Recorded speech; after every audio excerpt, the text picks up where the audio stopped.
ಕಷ್ಟದ ದಿನಗಳಲ್ಲಿ ಕೈ ಹಿಡಿದ ಸ್ನೇಹ, ಗಾಯಕ ವಿಜಯ್ ಪ್ರಕಾಶ್ ಬಾಲ್ಯದ ಭಾವುಕ ನೆನಪು ಮತ್ತು ಮಹತಿ ಮಾಡಿದ ಆ 250 ರೂಪಾಯಿಯ ಮಹಾತ್ಮೆ.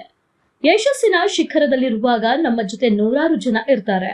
ಆದ್ರೆ ನಾವು ಕಷ್ಟದಲ್ಲಿದ್ದಾಗ, ಜೀವನದ ಅತ್ಯಂತ ಕಠಿಣ ಪರಿಸ್ಥಿತಿಯನ್ನು ಎದುರಿಸುತ್ತಿರುವಾಗ ಯಾರು ನಮ್ಮ ಕೈ ಹಿಡಿಯುತ್ತಾರೋ ಅವರೇ ನಿಜವಾದ ಸ್ನೇಹಿತರು. ಇವತ್ತು ದೇಶಾದ್ಯಂತ ಕೋಟ್ಯಾಂತರ ಅಭಿಮಾನಿಗಳನ್ನ ಹೊಂದಿರುವ, ತಮ್ಮ ಕಂಠ ಸಿರಿಯಿಂದಲೇ ಪ್ರಸಿದ್ಧರಾಗಿರುವ ಖ್ಯಾತ ಗಾಯಕ ವಿಜಯ್ ಪ್ರಕಾಶ್ ಅವರು ಇತ್ತೀಚೆಗೆ ತಮ್ಮ ಹಳೆಯ ದಿನಗಳನ್ನ ನೆನೆದು ಭಾವುಕರಾಗಿದ್ದಾರೆ. ತಾವು ಕಾಲೇಜು ದಿನಗಳಲ್ಲಿದ್ದಾಗ ಎದುರಿಸಿದ ಆರ್ಥಿಕ ಸಂಕಷ್ಟ ಮತ್ತು ಆ ಸಮಯದಲ್ಲಿ ತಮಗೆ ಸಿಕ್ಕ ಒಂದು ಅಪರೂಪದ ಸಹಾಯದ ಬಗ್ಗೆ ಅವರು ಹಂಚಿಕೊಂಡಿರುವ ಕಥೆ ಪ್ರತಿಯೊಬ್ಬರ ಕಣ್ಣಂಚನ್ನ ಒದ್ದೆಯಾಗಿಸುವಂತಿದೆ. ಕಾಲೇಜು ದಿನಗಳಲ್ಲಿ ಆರ್ಥಿಕ ಪರಿಸ್ಥಿತಿ ಮತ್ತು ವಿಜಯ್ ಪ್ರಕಾಶ್ ಅನುಭವಿಸಿದ ಸಂಕಷ್ಟ ಇವತ್ತು ವಿಜಯ್ ಪ್ರಕಾಶ್ ಅವರು ದೊಡ್ಡ ಮಟ್ಟದ ಹೆಸರು, ಹಣ, ಕೀರ್ತಿಯನ್ನ ಸಂಪಾದಿಸಿರಬಹುದು. ಆದ್ರೆ ಅವರ ಆರಂಭದ ದಿನಗಳು ಎಷ್ಟೊಂದು ಸುಲಭವಾಗಿರಲಿಲ್ಲ. ಅವರು ಕಾಲೇಜಿನಲ್ಲಿ ಓದ್ತಿದ್ದ ದಿನಗಳಲ್ಲಿ ಅವರ ಕುಟುಂಬದ ಆರ್ಥಿಕ ಪರಿಸ್ಥಿತಿ ತೀರಾ ಹದಗೆಟ್ಟಿತ್ತು. ಪ್ರತಿದಿನದ ಜೀವನ ನಡೆಸುವುದು ಕೂಡ ಅವರ ಪೋಷಕರಿಗೆ ಒಂದು ದೊಡ್ಡ ಸವಾಲಾಗಿತ್ತು.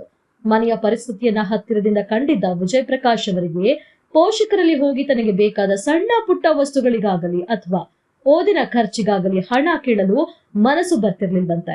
ಹೆತ್ತವರಿಗೆ ಇನ್ನಷ್ಟು ಹೊರೆಯಾಗಬಾರದು ಎಂಬ ಕಾರಣಕ್ಕೆ ಅವರು ತಮ್ಮ ಆಸೆಗಳನ್ನ, ಅಗತ್ಯಗಳನ್ನ ತಾವೇ ಹತ್ತಿಕ್ಕಿಕೊಳ್ಳುತ್ತಿದ್ರು. ತಮ್ಮ ಕಷ್ಟವನ್ನ ಯಾರ ಬಳಿಯೂ ಹೇಳಿಕೊಳ್ಳಲಾಗದೆ ಮನಸ್ಸಿನಲ್ಲಿಯೇ ಕೊರಗ್ತಾ ಇದ್ದ ದಿನಗಳು ಅವು. ಕೇವಲ 250 ರೂಪಾಯಿ ಇಲ್ಲದೆ ನಿಂತು ಹೋಗಬೇಕಿದ್ದ ಪರೀಕ್ಷೆ. ಅದು ವಿಜಯ್ ಪ್ರಕಾಶ್ ಅವರ ಕಾಲೇಜು ದಿನಗಳ ಪರೀಕ್ಷೆಯ ಸಮಯ. ಪರೀಕ್ಷೆ ಬರೆಯಬೇಕಾದ್ರೆ ಪರೀಕ್ಷಾ ಶುಲ್ಕವನ್ನ ಕಟ್ಟುವುದು ಕಡ್ಡಾಯವಾಗಿತ್ತು.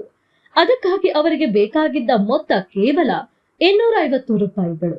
ಇಂದಿನ ಕಾಲದಲ್ಲಿ 250 ರೂಪಾಯಿ ಕೂಡ ದೊಡ್ಡ ಮೊತ್ತವೇನಲ್ಲದಿರಬಹುದು. ಆದ್ರೆ ಅಂದಿನ ದಿನಗಳಲ್ಲಿ ಮತ್ತು ವಿಜಯ್ ಪ್ರಕಾಶ್ ಅವರ ಅಂದಿನ ಪರಿಸ್ಥಿತಿಗೆ ಆ 250 ರೂಪಾಯಿ ಬರೋಬ್ಬರಿ 25 ಲಕ್ಷ ರೂಪಾಯಿಗೆ ಸಮಾನವಾಗಿತ್ತು. ಪರೀಕ್ಷಾ ಶುಲ್ಕ ಕಟ್ಟಲು ಕೊನೆಯ ದಿನ ಹತ್ತಿರ ಬರುತ್ತಿದ್ರೂ ವಿಜಯ್ ಪ್ರಕಾಶ್ ಅವರ ಬಳಿ ಹಣವಿರಲಿಲ್ಲ. ಮನೆಯಲ್ಲಿ ಕೇಳಲು ಪರಿಸ್ಥಿತಿ ಚೆನ್ನಾಗಿರ್ಲಿಲ್ಲ. ಕೇಳಲು ಮುಜುಗರವೂ ಆಗುತ್ತಿತ್ತು. ಒಂದು ವೇಳೆ ಈ ಶುಲ್ಕವನ್ನ ಕಟ್ಟದಿದ್ರೆ ಅವರು ಆ ಇಡೀ ವರ್ಷದ ಪ್ರಮುಖ ಪರೀಕ್ಷೆಯನ್ನ ಬರೆಯುವ ಅವಕಾಶವನ್ನ ಕಳೆದುಕೊಳ್ಬೇಕಾಗಿತ್ತು. ಓದಿನ ಭವಿಷ್ಯವೇ ಪ್ರಶ್ನಾರ್ಥಕ ಚಿಹ್ನೆಯಾಗಿದ್ದ ಆ ಕಠಿಣ ಗಳಿಗೆಯಲ್ಲಿ ವಿಜಯ್ ಪ್ರಕಾಶ್ ಅವರು ಸಂಪೂರ್ಣವಾಗಿ ಅಸಹಾಯಕರಾಗಿದ್ರು. ದೇವತೆಯಂತೆ ಬಂದು ಕೈ ಹಿಡಿದ ಮಹತಿ. ವಿಜಯ್ ಪ್ರಕಾಶ್ ಅವರು ಇಂತಹದೊಂದು ದೊಡ್ಡ ಧರ್ಮ ಸಂಕಷ್ಟದಲ್ಲಿ ಸಿಲುಕಿದ್ದಾಗ ಅವರ ಪರಿಸ್ಥಿತಿಯನ್ನ ಅರಿತು ದೇವತೆಯಂತೆ ಮುಂದೆ ಬಂದವರು ಅವರ ಸ್ನೇಹಿತೆಯಾದ ಮಹತಿ. ವಿಜಯ್ ಪ್ರಕಾಶ್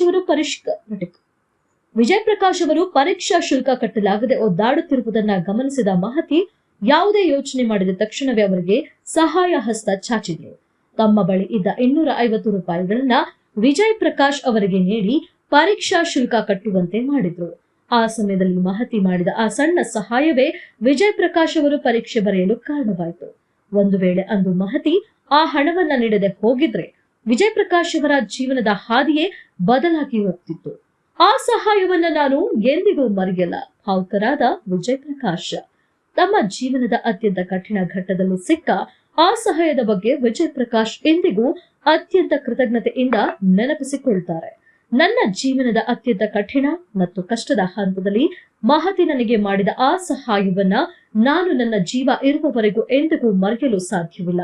ಅಂದು ಅವಳು ಬಂದು ಸಹಾಯ ಮಾಡದಿದ್ದಿದ್ರೆ ನಾನು ಆ ಪರೀಕ್ಷೆಯನ್ನ ಬರೆಯಲು ಸಾಧ್ಯವೇ ಆಗ್ತಿರ್ಲಿಲ್ಲ ಎಂದು ವಿಜಯ್ ಪ್ರಕಾಶ್ ತುಂಬಿದ ಕಣ್ಣುಗಳಿಂದ ಅತ್ಯಂತ ಭಾವುಕರಾಗಿ ನುಡಿದಿದ್ದಾರೆ. ಇವತ್ತು ವಿಜಯ್ ಪ್ರಕಾಶ್ ಎಷ್ಟೇ ಎತ್ತರಕ್ಕೆ ಬೆಳೆದಿದ್ರು, ತಮಗೆ ಕಷ್ಟ ಕಾಲದಲ್ಲಿ ನೆರವಾದವರನ್ನ ನೆನೆಯುವ ಅವರ ಈ ಗುಣವೇ ಅವರನ್ನು ಒಬ್ಬ ಶ್ರೇಷ್ಠ ವ್ಯಕ್ತಿಯನ್ನಾಗಿ ಮಾಡಿದೆ. ಸಹಾಯದ ಮೊತ್ತ ದೊಡ್ಡದು ಅಥವಾ ಸಣ್ಣದು ಎನ್ನುವುದಕ್ಕಿಂತ ಸಮಯಕ್ಕೆ ಬರುವ ಸಹಾಯ ಎಷ್ಟು ಮುಖ್ಯ ಎಂಬುದನ್ನ ಈ ಘಟನೆಯೇ ಸಾಕ್ಷಿಯಾಗಿಸಿದೆ. ವಿಜಯ್ ಪ್ರಕಾಶ್ ಮತ್ತು ಮಹತಿ ಅವರ ಈ ಕಥೆ ನಮಗೆ ಸ್ನೇಹದ ನಿಜವಾದ ಅರ್ಥವನ್ನ ಕಲಿಸಿಕೊಡುತ್ತದೆ. ಒಬ್ಬ ಸಾಮಾನ್ಯ ವ್ಯಕ್ತಿ ತನಗಾಗುವ ಕಷ್ಟಗಳನ್ನ ಹೇಗೆ ಮೌನವಾಗಿ ನುಂಗುತ್ತಾನೆ ಮತ್ತು ಆ ಸಮಯದಲ್ಲಿ ಸಿಗುವ ಒಂದು ಸಣ್ಣ ಆಸರೆ ಅವನ ಇಡೀ ಬದುಕನ್ನ ಹೇಗೆ ರೂಪಿಸುತ್ತದೆ ಎಂಬುದಕ್ಕೆ ಇದು ಅತ್ಯುತ್ತಮ ಉದಾಹರಣೆಯಾಗಿದೆ. ಯಶಸ್ಸಿನ ಉತ್ತುಂಗದಲ್ಲಿದ್ದಾಗಲೂ ಹಳೆಯ ದಿನಗಳನ್ನ ಮತ್ತು ತಮಗೆ ನೆರವಾದ ಜೀವಗಳನ್ನ ನೆನೆಯುವ ವಿಜಯ್ ಪ್ರಕಾಶ್ ಅವರ ಮಾನವೀಯತೆ ಎಂದಿಗೂ ಯುವ ಪೀಳಿಗೆಗೆ ದೊಡ್ಡ ಮಾದರಿಯಾಗಿದೆ. ಕಷ್ಟದಲ್ಲಿದ್ದಾಗ ಸ್ನೇಹಿತನಿಗೆ ನೆರವಾದ ಮಹತಿ ಹಾಗೂ ಆ ಕೃತಜ್ಞತೆಯನ್ನ ಸದಾ ಹೃದಯದಲ್ಲಿಟ್ಟುಕೊಂಡಿರುವ ವಿಜಯ್ ಪ್ರಕಾಶ್ ಅವರ ಈ ಸ್ನೇಹದ ಬಾಂಧವ್ಯ ಹೇಗೆಯೇ ಮುಂದುವರಿಯಲಿ ಎಂದು ಹಾರೈಸೋಣ.